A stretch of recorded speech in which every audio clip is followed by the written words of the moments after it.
Reiteramos que el Nican Mopogua fue escrito entre 1545 y 1548 en latín con sonidos en lengua náhuatl. Sin embargo, fue 100 años después que se publicaría por medio de Luis Lasso de la Vega en 1649. Y en español, el Nican Mopogua se publicó gracias a Primo Feliciano Velázquez hasta 1926. Como se puede entender y confirmamos, no fue por el Nican Mopogua por lo que se supo del acontecimiento guadalupano a nivel masivo en el primer siglo. Por supuesto que algunos sabían leer caracteres latinos y traducir el sonido náhuatl, pero en realidad eran pequeñísimos grupos de españoles y de indígenas. Así que la tradición oral fue muy importante para transmitir los sucesos a nivel masivo. Es por el acontecimiento guadalupano en 1531 que se da una de las conversiones sin precedentes en toda la historia de la Iglesia, antes de que Antonio Valeriano plasmara este suceso en el Nican Mopogua. En 1536, Fray Toribio de Benavente, Motolinía, declaraba que a 6 años del acontecimiento guadalupano se tenía una conversión de 5 millones de indígenas, y en 1538 confirmaba el mismo Motolinía que las conversiones ya llegaban a 9 millones. En 1539, Fray Juan de Zumárraga ya estaba afirmando en una carta dirigida al emperador Carlos V con suma alegría lo siguiente: aquí, desde las Indias, quizás quiere y ha ordenado Dios que de acá la dicha universal reformación se haya de comenzar. Y en 1548, el mismo Fray Juan de Zumárraga informaba al rey y emperador Carlos V que hacía mes y medio, con ayuda de algunos religiosos, había confirmado a 400,000 indígenas. Los misioneros no pudieron negar la admiración y asombro ante lo que Dios estaba suscitando, pues venían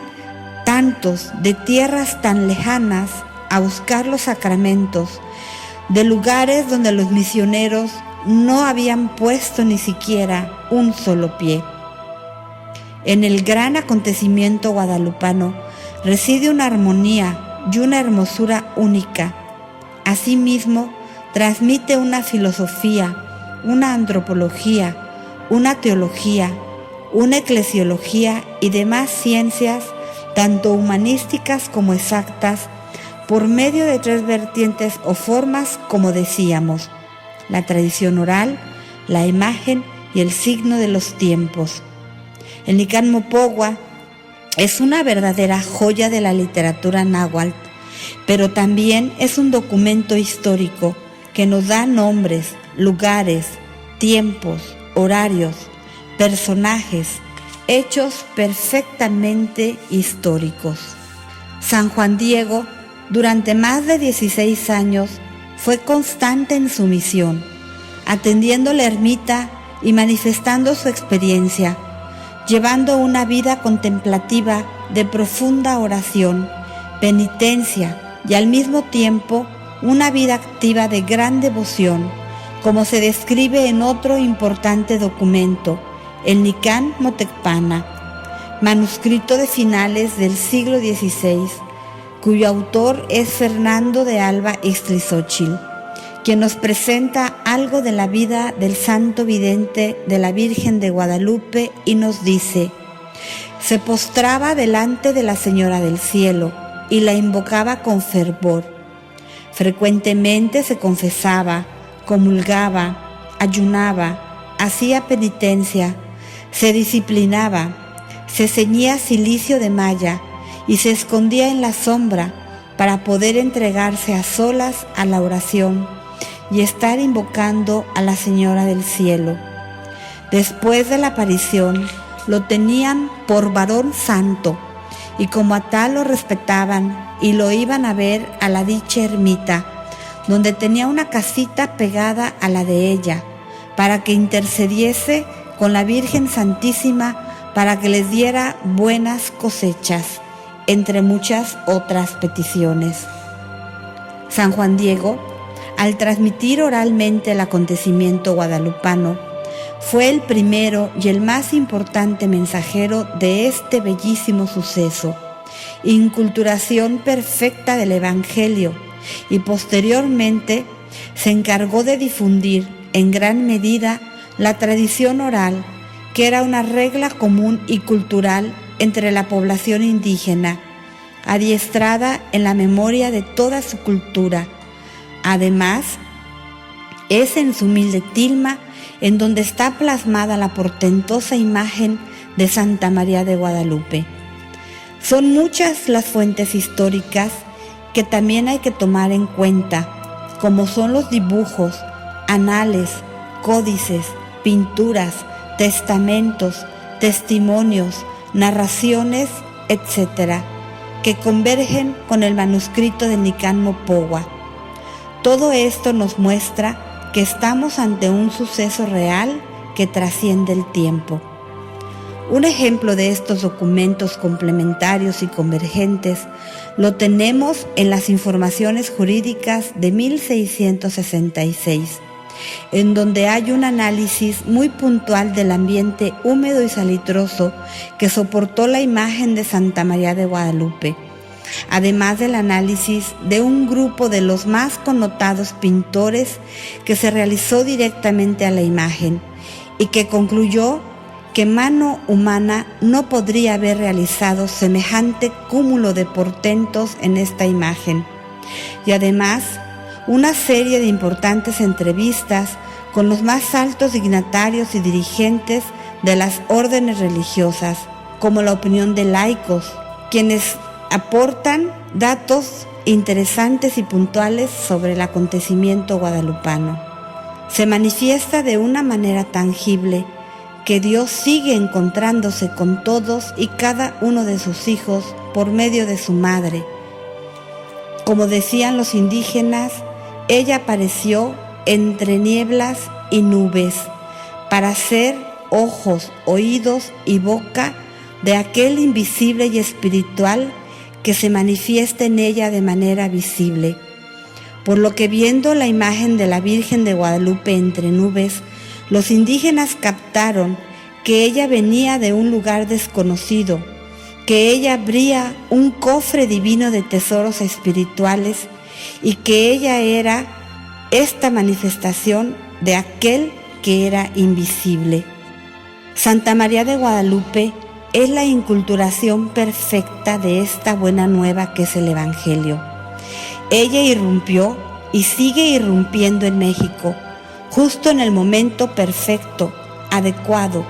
y sigue poniendo en el centro de todo corazón a su amado Hijo, quien quita todo error, toda tiniebla, todo pecado, toda muerte. Dios, por medio de ella, detuvo y sigue deteniendo a fondo todo sacrificio humano, quitó y sigue quitando toda idolatría, y de esta manera Dios se hace encontrar por medio de su madre, que llegó y sigue llegando al fondo de lo que ansiaban con todas sus fuerzas los indígenas, como todo ser humano: encontrar la razón de su existencia, encontrar la felicidad,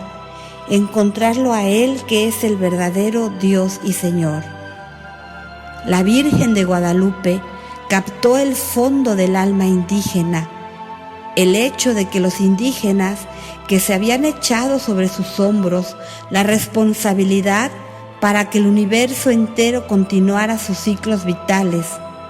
Ellos, desde su nacimiento, creían firmemente que debían sustentar al cosmos entero. Ellos tenían la convicción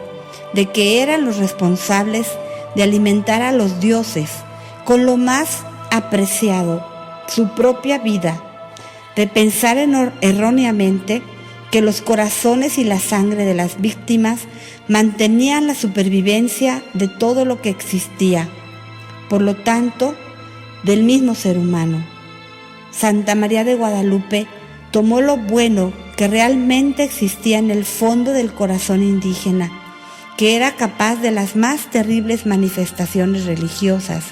ritos sangrientos, para hacer cosecha de corazones, para ofrendar a Dios y dar continuidad a la vida. Ella purificó y al mismo tiempo tomó las más sublimes verdades del desprendimiento hasta de su propia vida, para que la vida subsista, y todo lo eleva a la plenitud en el verdadero, único y eterno sacrificio, el de su propio Hijo amado Jesucristo, clavado en la cruz,